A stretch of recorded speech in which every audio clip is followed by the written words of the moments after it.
Assalamualaikum warahmatullahi wabarakatuh. Agak ke Areba pemirsa, beragam informasi menarik akan kami hadirkan di seputar Ainis Sulsel dalam 30 menit ke depan edisi hari ini di antaranya.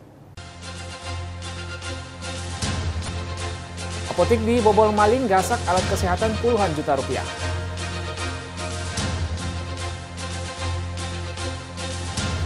Remaja bermotor serang pemukiman warga.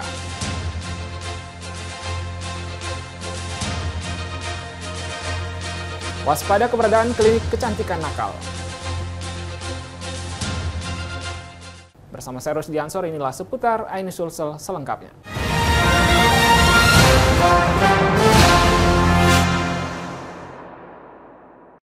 Sebuah apotik yang berada di Jalan Poros, Kecamatan Turikale, Kabupaten Maros, dibobol maling. Pelaku merusak kunci pengaman gembok dengan menggunakan linggis. Bahkan pelaku juga sempat mematikan kamera CCTV sebelum menggasak sejumlah alat kesehatan senilai 33 juta rupiah.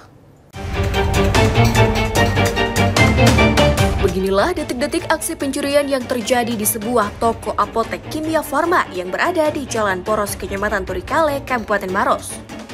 Pelaku terlihat seorang diri datang dengan mengendarai sepeda motor lalu merusak kunci gembok pengaman dengan menggunakan linggis. Bahkan pelaku juga menyadari aksinya terpantau kamera CCTV hingga berupaya mematikan meteran listrik yang terpasang di samping pintu ruko. Aksi pencurian yang terjadi pada dini hari, pelaku berhasil menggasak sejumlah peralatan kesehatan senilai 33 juta rupiah dan mengambil uang tunai yang tersimpan di laci meja kasir senilai 700.000 rupiah. Aksi pencurian ini pun baru diketahui pada esok paginya, di saat karyawan toko apotek datang kemudian melihat isi toko berantakan. Maros itu menerima laporan hari Jumat atau kedatangan seorang perempuan yang melaporkan melaporkan kehilangan di tempat dia bekerja.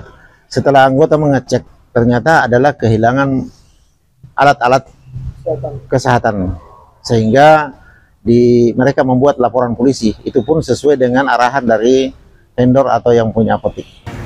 Akibat kejadian ini, pemilik toko apotek Kimia Farma merugi hingga puluhan juta rupiah dan telah melaporkan kejadian ini ke pihak berwajib dengan membawa bukti rekaman kamera CCTV yang sempat merekam aksi pelaku. Dari Kabupaten Maros, Wahyu Ruslan, News melaporkan. Sekelompok remaja bermotor serang pemukiman warga di Jalan Kembang Pacar, Senen, Jakarta Pusat yang mengakibatkan seorang terluka. Tak hanya lempar batu, botol minuman, dan petasan, kelompok gangster juga membekali diri dengan beragam jenis senjata tajam.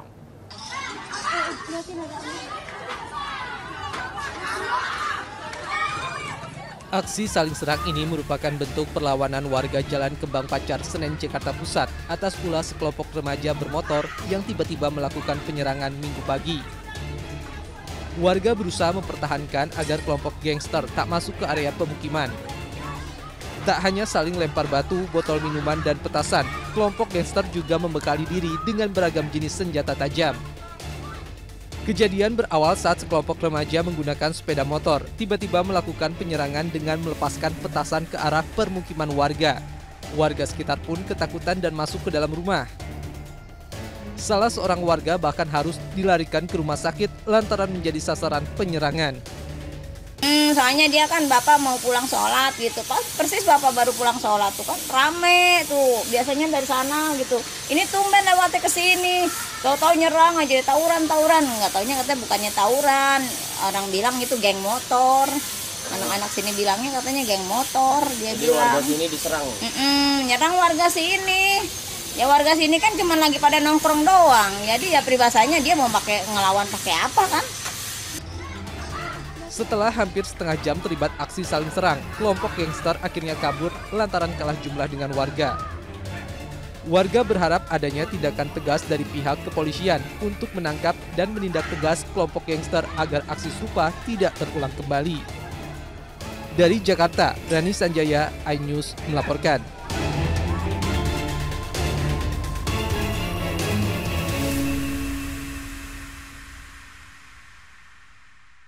Keluarga almarhum Darso, warga yang tewas diduga karena dianiaya sejumlah oknum polisi, menuntut keadilan.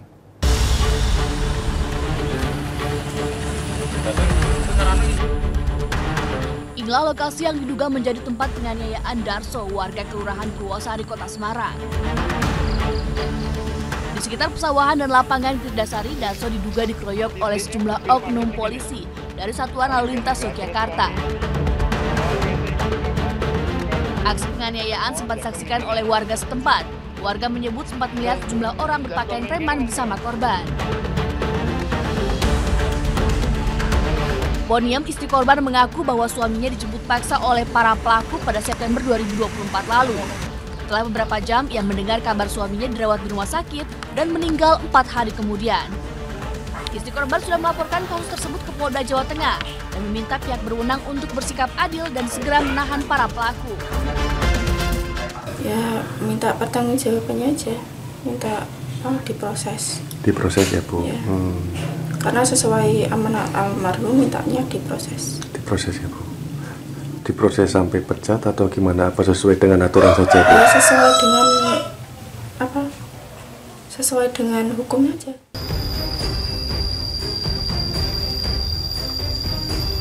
Sebelumnya, aksi penganiayaan terjadi diduga akibat adanya penyelidikan kecelakaan lalu lintas yang terjadi di wilayah Yogyakarta yang melibatkan korban pada bulan Juni 2024.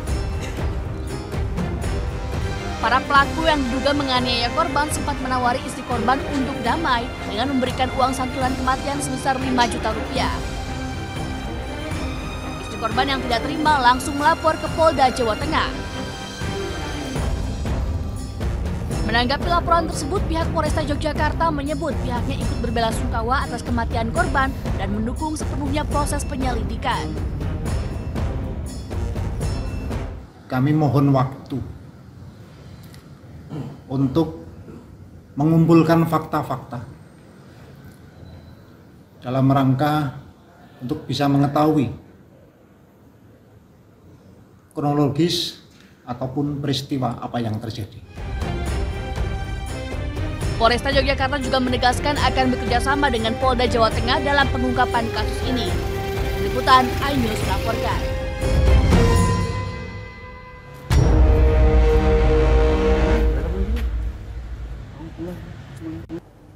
Seorang aktor laga tewas dibunuh oleh tetangganya sendiri di Kabupaten Bekasi, Jawa Barat. Diduga aksi pembunuhan terjadi lantaran pelaku sakit hati terhadap korban.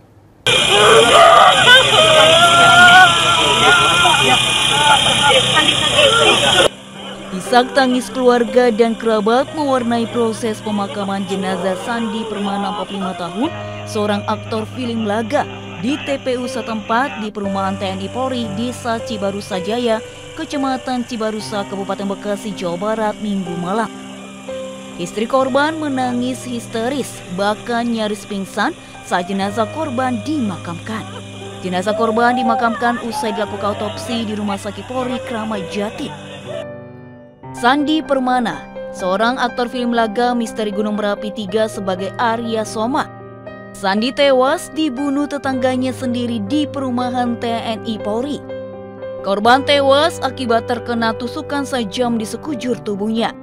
Peristiwa pembunuhan terjadi saat korban dalam perjalanan pulang usai mengurus ternak. Di tengah perjalanan, korban dihadang oleh pelaku yang tiba-tiba langsung menikam korban dengan membabi buta. Diduga motif pembunuhan lantaran pelaku sakit hati terhadap korban. Korban sempat dilarikan ke rumah sakit namun nyawanya tidak tertolong. Oh, kalau untuk itu anggota masih di lapangan bekerja ya. Informasinya tetangga sendiri. Oh, tidak ada informasi, doakan saja semoga cepat terungkap. Kini kasus pembunuhan aktor laga tersebut ditangani pihak kepolisian dengan mengolah TKP dan meminta keterangan sejumlah saksi. Polisi masih memburu pelaku yang sudah diketahui identitasnya. Dari Kabupaten Bekasi, Jawa Barat, Didi Junaidi, iNews melaporkan.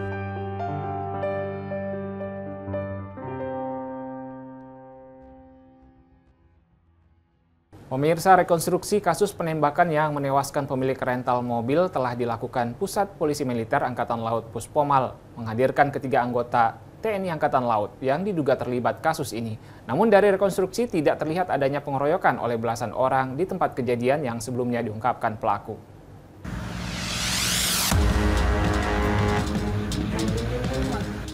Kedatangan mobil tahanan Puspom TNI Angkatan Laut menandai rekonstruksi kasus penembakan di rest area kilometer 45 Tol Tangerang Merak, Banten.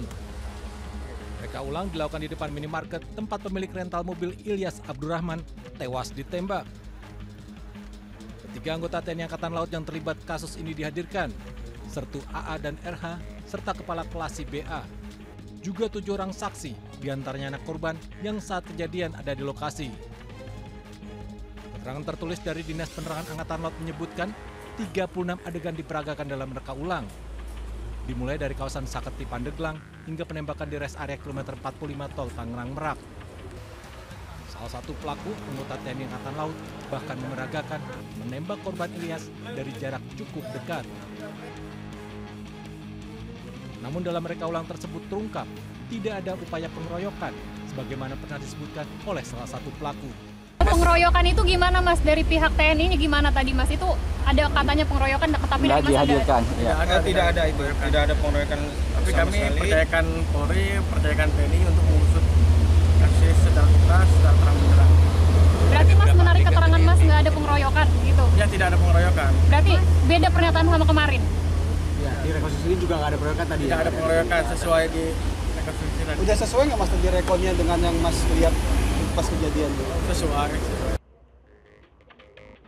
Reka ulang digelar di tengah guyuran hujan deras oleh tim gabungan dari Puspomal dan Kepolisian Polresta Tangerang, juga Polda Banten. Puspomal menyatakan telah memeriksa 13 orang saksi dan menghadirkan 7 orang saksi dalam rekonstruksi.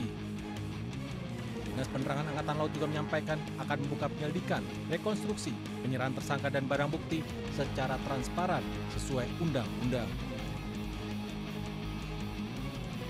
Dari Kabupaten Tangerang, Banten, Asnugara, Stephen Patinama, Rama Romadona melaporkan. Baik pemirsa, jangan kemana-mana, usai jeda berikut kami akan hadir dengan informasi. Seorang siswa di SMP menjadi korban pencabulan gurunya. Selengkapnya di seputar Ain Sultan.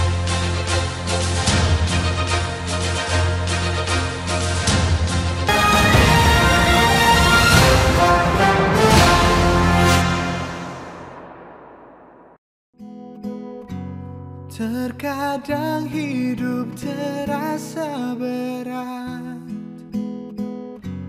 tak mengerti akan hidup ini.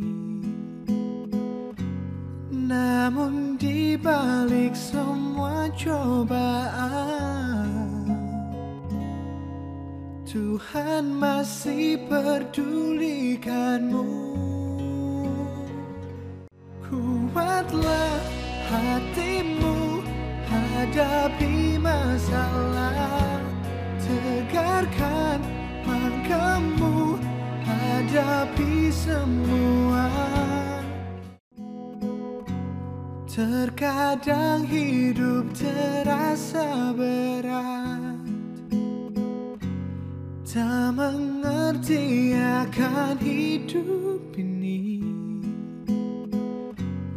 Namun di balik semua cobaan, Tuhan masih pedulikanmu. Kuatlah hatimu, hadapi masalah. Tegarkan langkahmu, hadapi semua. Terkadang hidup terasa berat, tak mengerti akan hidup ini. Namun di balik semua cobaan, Tuhan masih pedulikanmu.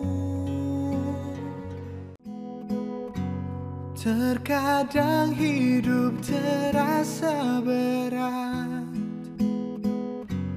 tak mengerti akan hidup ini.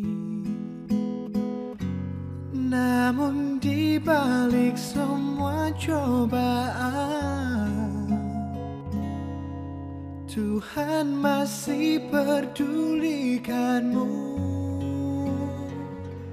Kuatlah hatimu, hadapi masalah, tegarkan langkahmu, hadapi semua. Terkadang hidup terasa berat,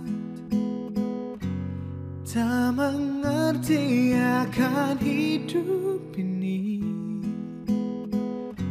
Namun di balik semua cobaan,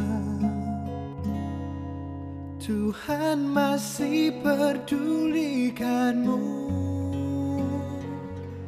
Kuatlah hatimu, hadapi masalah, tegarkan langkahmu, hadapi semua. Terkadang hidup terasa berat, tak mengerti akan hidup ini. Namun di balik semua cobaan, Tuhan masih pedulikanmu. Terkadang hidup terasa berat, tak mengerti akan hidup ini. Namun di balik semua cobaan, Tuhan masih pedulikanmu. Kuatlah hatimu, hadapi masalah, tegarkan langkahmu, hadapi semua. Terkadang hidup terasa berat, tak mengerti akan hidup ini. Namun di balik semua cobaan, Tuhan masih pedulikanmu. Kuatlah hatimu, hadapi masalah, tegarkan langkahmu, hadapi semua. Terkadang hidup terasa berat, tak mengerti akan hidup ini. Namun di balik semua cobaan, Tuhan masih pedulikanmu.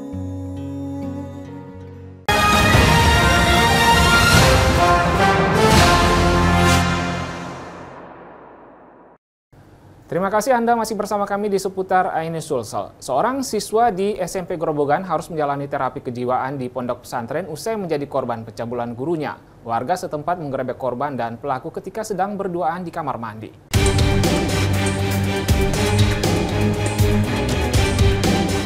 YS, siswa SMP di Grobogan, Jawa Tengah menjalani terapi psikis selama 3 bulan terakhir di sebuah pondok pesantren di Jawa Tengah. Usai menjadi korban pencabulan guru agama wanita selama 2 tahun terakhir. Kondisi YS kini sudah membaik dan bisa diajak berkomunikasi dengan teman-teman santri lainnya. Siswa berusia 17 tahun ini sengaja dibawa keluarga ke pondok pesantren karena mereka merasa cemas melihat psikisnya yang semakin menurun. Korban mengaku selama ini sering curhat kepada pelaku yang merupakan guru agama. Ia mengaku sejak orang tuanya bercerai, ia hanya tinggal bersama kakek dan neneknya dan kekurangan figur orang tua.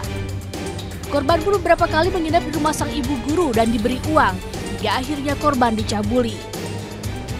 Warga pun menggerebek keduanya ketika diduga sedang berduaan di dalam kamar mandi di rumah pelaku. Anaknya pendiam dan tertutup, tapi alhamdulillah setelah ikut bareng teman-teman disupport, kasih semangat, alhamdulillah sekarang anaknya sudah membaik. Kalau lebih detailnya itu teman-teman lebih tahu Pak, cuman ya kalau alhamdulillah itu dengan teman-teman mau terbuka itu katanya ya sebenarnya itu kejadiannya itu tidak seperti itu. Nanti suatu saat nanti kalau saya mungkin sudah pulih seperti dulu, saya mau cerita lah. Korban mengaku kepada pengasuh pondok pesantren ia selalu ditekan dan diancam tidak akan diberikan uang dan pakaian jika tidak mau melayani atau mengikuti kemauan pelaku.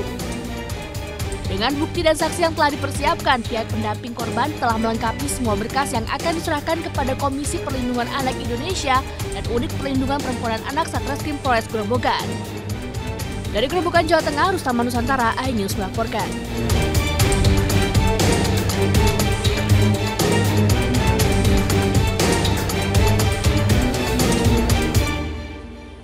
Pemirsa, waspadai keberadaan klinik kecantikan nakal ataupun ilegal. Terungkap 17 warga negara Vietnam bekerja secara ilegal di sebuah klinik bedah kecantikan di kawasan Pluit Timur, Jakarta Utara. Mereka mematok tarif hingga 50 juta rupiah per tindakan. Kecantikan ya, siap.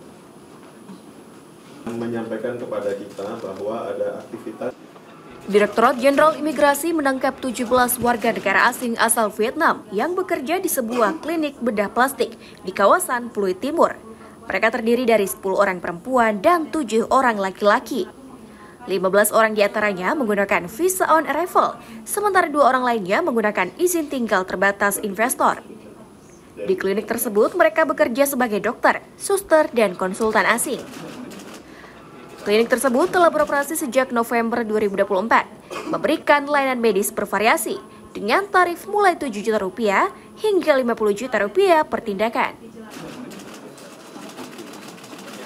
Pemirsa, publik menantikan racikan pelatih baru Timnas Indonesia Patrick Kluivert di laga sisa kualifikasi Piala Dunia 2026 zona Asia. Tantangan besar akan dihadapi Kluivert, salah satunya adaptasi dengan para pemain.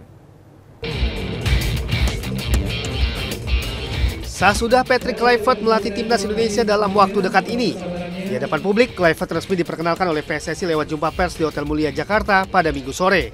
Mantan bintang Barcelona itu menceritakan pengalamannya saat tiba di Indonesia. Kluivert juga berjanji akan memberikan kemampuan terbaiknya bersama Timnas Indonesia, terutama untuk meloloskan skuad Garuda ke Piala Dunia 2026.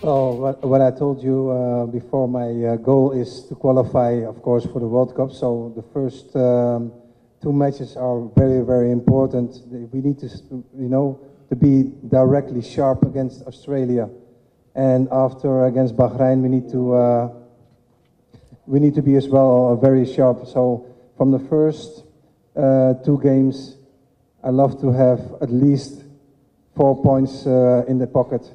We go, of course, for 6 points, but we need to respect also the opponent. Selain itu, Kluivert juga menanggapi pemain lokal Indonesia. Dirinya berjanji akan memaksimalkan pemain lokal Indonesia yang dianggap merupakan jantung dari skuad Garuda. Beberapa waktu ke depan, Kluivert akan menonton laga liga lokal supaya mengenal talenta pemain Indonesia. Yes, of course. I'm new. I need to check also the local players, of course, because I think the local players are the heart of Indonesia. And the other players are, of course, super important, but I think we need to focus very good on the local players and check the quality of the local players, because I think that is hyper important to, implement those players as well, because you want to have also the heart of Indonesia in the team. The quality for me is the most important thing, of course, but yes, in a few weeks I will come back and I'm going to check the local players for sure. Pelatih asal Belanda itu dikontrak 2 tahun dengan opsi perpanjangan kontrak 2 tahun. Rencananya, Kluivert akan berkeliling Indonesia untuk memantau para pemain Indonesia, khususnya para pemain lokal. Tim Liputan melaporkan. Pemirsa, dikenal enak dan murah, kuliner lontong kikil klinger di Bligo Candi, Sidoarjo, Jawa Timur kini banyak dicari pecinta kuliner di Sidoarjo. Selain kikil daging sapi yang melimpah, juga dikenal rasa rempah pada kikil yang lezat dan segar. Karena viral, penjualan lontong kikil klinger ini mampu mencapai 400 porsi per hari.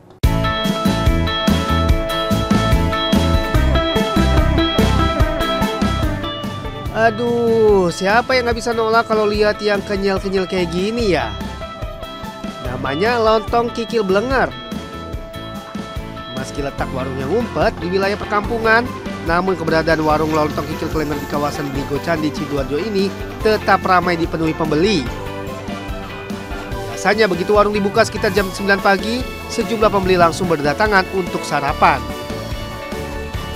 Sekilas jika dilihat dari bentuknya, lontong kikil Klenger ini hampir sama dengan kuliner lontong kikil pada umumnya. Namun perbedaan baru terasa saat potongan kikil telah masuk ke dalam mulut. Kikil yang diambil dari kulit dan urat kaki sapi ini telah tercampur sempurna dengan bumbu rempah, sehingga selain lezat, juga empuk dan mudah untuk dikunyah. Ada 3 varian makanan lontong kikil yang ditawarkan di warung makan rumahan ini. Di antaranya lontong kikil biasa, lontong kikil Klenger, dan lontong kikil Gragot yang disajikan utuh dengan tulang kaki sapi. Penasaran aja karena banyak orang yang pada datang gitu. Ini 3 kali, 2 kali yang pertama, kedua udah habis kehabisan. Jadi ini yang ketiga untuk alhamdulillah nemu nih. Bikin Klenger beneran sih. Gitu ya, enak ya? Enak, mantap pokoknya. Klenger ini kan hanya porsi yang lebih banyak, yang lain belum ada gitu aja. Kalau kelebihan ya saya merasa tidak punya kelebihan apa-apa Pak. Gitu ya. Kikil Klenger ini. Jadi perbedaan aja sedikit. Sementara harganya sendiri cukup terjangkau, antara Rp15 hingga Rp35.000 per porsi, yang itu pun langsung didiskon dari penjualnya saat melakukan pembayaran. Tak salah jika dalam sehari warung ini mampu menjual sekitar 400 porsi lontong kikil dengan bahan baku mencapai 100 kg kikil. Anda tertarik untuk mencobanya? Dari Sidoarjo, Jawa Timur, Pramono Putra melaporkan. Informasi tadi menutup jumpa kita di seputar Ain Sosial hari ini. Saya Rizky Jansen pamit undur diri. Selamat beraktivitas. Salam kita pada salam. Assalamualaikum warahmatullahi wabarakatuh.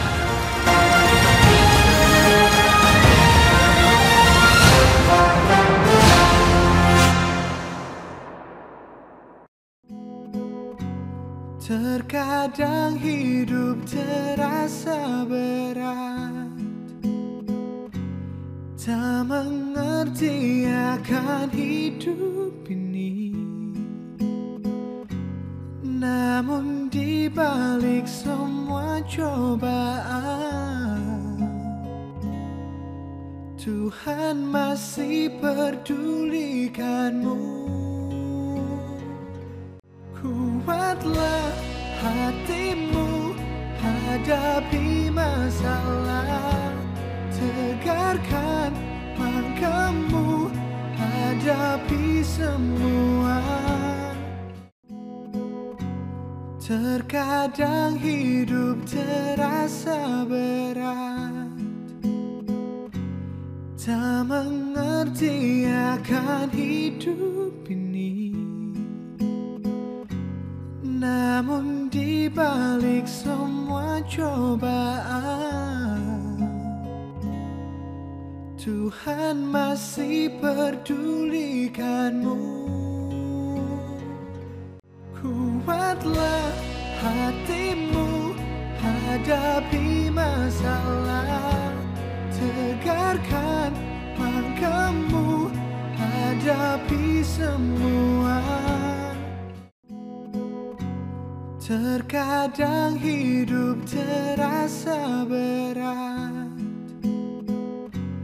tak mengerti akan hidup ini. Namun di balik semua cobaan, Tuhan masih pedulikanmu.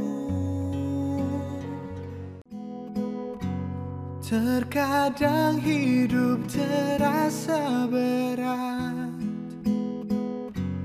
tak mengerti akan hidup ini. Namun di balik semua cobaan, Tuhan masih pedulikanmu. Kuatlah hatimu, hadapi masalah. Tegarkan langkahmu, hadapi semua. Terkadang hidup terasa berat, tak mengerti akan hidup ini. Namun di balik semua cobaan,